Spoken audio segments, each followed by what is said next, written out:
അപ്പോഴേ ഈ പഴങ്കഞ്ഞി എന്ന് പറയുമ്പോൾ നമുക്ക് മലയാളികൾക്ക് ഒഴിവാക്കാൻ പറ്റാത്ത, പണ്ട് കാലത്തൊക്കെ ഒഴിവാക്കാൻ പറ്റാത്ത ഒരു കാര്യമാണ്. അതിപ്പം ഭയങ്കരമായ മോഡേൺ രീതിയിലൊക്കെ പഴങ്കഞ്ഞി ഇപ്പം എല്ലായിടും നമുക്ക് കഴിക്കാൻ കിട്ടും. പക്ഷേ യഥാർത്ഥത്തിൽ നമ്മുടെ നാട്ടിൻപുറത്ത് നമ്മൾ കഴിക്കുന്നതിൻ്റെതായ ഒരു തനതായിട്ടുള്ള രുചിയുണ്ട്. അപ്പോൾ അതേ രുചിയിലാണ് ഞാൻ ഈ പഴങ്കഞ്ഞി തയ്യാറാക്കിയിരിക്കുന്നത്. അപ്പോൾ അതിനകത്ത് നമ്മൾ രാത്രിയിലെ ചോറ് വെള്ളത്തിലിട്ട്, കുത്തിരി ചോറാണ്, വെള്ളത്തിലിട്ട് ഉപ്പും ഉള്ളിയും എല്ലാം അരിഞ്ഞ് അതിനകത്ത് ചേർത്തിട്ടുണ്ട്. വേണമെങ്കിൽ നമുക്ക് ഒരല്പം നാരങ്ങ നീരും കൂടി ചേർക്കാം. അപ്പോൾ നല്ലൊരു മണവും രുചിയുമായിരിക്കും. പിന്നെ ഞാൻ എടുത്തിട്ടുള്ളത് തേങ്ങാ ചമ്മന്തി അല്ല, നമ്മുടെ ഉള്ളിയും തക്കാളിയും കൂടിയുള്ള മുളക് ചമ്മന്തി. പിന്നെ നല്ല തൈരുണ്ട്,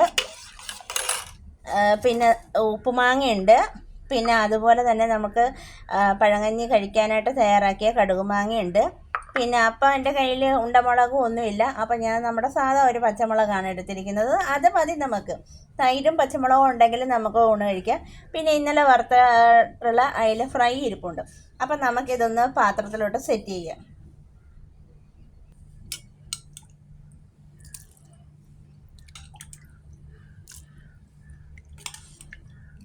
ഈ ചൂട് സമയത്തൊക്കെ നമ്മൾ പഴങ്കഞ്ഞി ഉപയോഗിക്കുന്നത് വളരെ നല്ലതാണ്. അപ്പോൾ ഇത് ഇന്നിവിടെ കൊച്ചാളുണ്ട്, അവന് വേണ്ടിയിട്ടാണ് സെറ്റ് ചെയ്യുന്നത്. അപ്പം നമുക്ക് നല്ല പുളിയുള്ള മോരൊഴിക്കാം.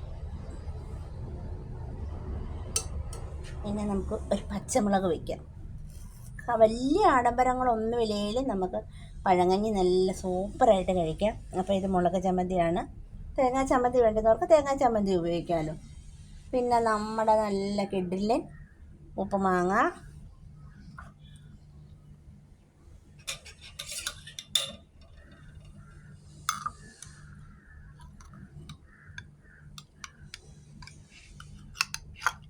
പിന്നെ നമ്മൾ ഇവിടെ ഞാൻ ഈ വീഡിയോസ് ഇട്ടിട്ടുള്ളതാണ് നമ്മൾ പഴങ്കഞ്ഞി കഴിക്കാനായിട്ട് തയ്യാറാക്കിയ മാങ്ങാച്ചാറ്.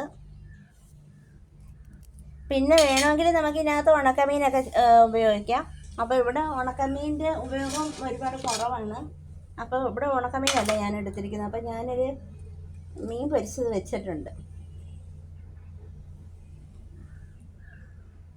അപ്പോൾ ഇത്രയുണ്ടെങ്കിൽ നമുക്ക് സൂപ്പറായിട്ട് പഴങ്കഞ്ഞി കഴിക്കാം. അപ്പോൾ ഇതൊന്നും ഇല്ലെങ്കിലും ഈ തൈരും പച്ചമുളകും ഉണ്ടെങ്കിൽ നമുക്ക് അടിപൊളിയായിട്ട് നമ്മുടെ പണ്ടത്തെ ആ നാടൻ രീതിയിൽ നമുക്ക് പഴങ്കഞ്ഞി കഴിക്കാം. അതുപോലെ തന്നെ ഈ തൈരും മുളക് ചമ്മന്തി ഉണ്ടെങ്കിൽ നമുക്ക് പഴങ്കഞ്ഞി കഴിക്കാം.